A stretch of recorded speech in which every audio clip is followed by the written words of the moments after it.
Dr. Brad Hannon here with another one of my Met Foundations of Health videos where I am teaching you how to move right, eat right, and think right.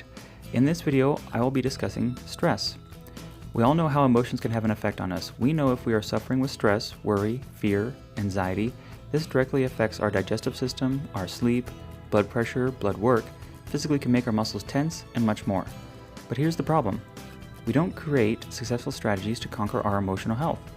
Think about it like this. If you wanted to be good at golf, what would you do? You would read books, magazines, and articles related to improving your golf game and the latest in golf accessories. You would watch videos of others playing golf. You would watch slow motion videos of yourself playing golf to analyze your movement patterns. You would hire a coach, trainer, or professional to help you and would practice daily. Okay, so now what are you doing to be good at handling the stress that life is throwing at you? Most people reply with nothing. So why should we expect to be good at something we're not putting any effort into? First off, realize it is impossible to avoid stress. Stress is something that is going to happen every day of your life. So you need to learn to work through these situations. A key to working through a stressful situation is to identify the stressor and break it down into one of these categories. Not my problem and urgent, or my problem and not urgent. This simply will help you prioritize your problems and eliminate things that others may want to make into your problem. Choosing not to deal with stress is not an option. Eventually it will catch up with you, and if you are not properly prepared, could result in physical and or mental breakdown. Society has so many of us wound up tight. And for what? At the end of the day, where does that take you besides an early grave? How many times have you had someone tell you, I own a jacuzzi and never use it? Well, make the time.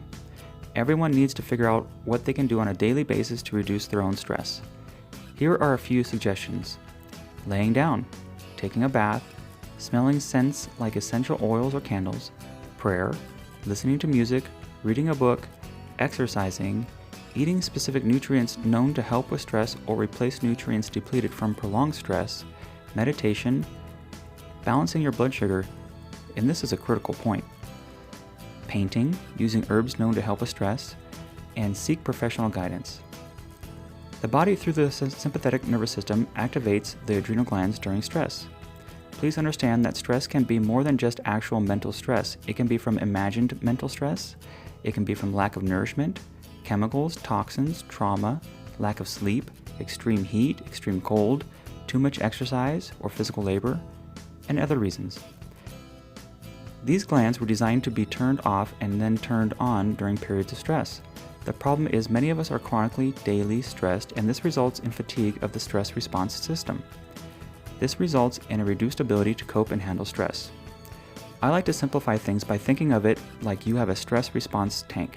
By doing some of the ideas mentioned, you refuel the tank, while the body's stress response system cashes in on this tank, reducing what you have stored up. At some point, without pouring into the tank, your tank will be empty, and when stress occurs in your life, even sometimes simple minor things, you will be greatly overwhelmed.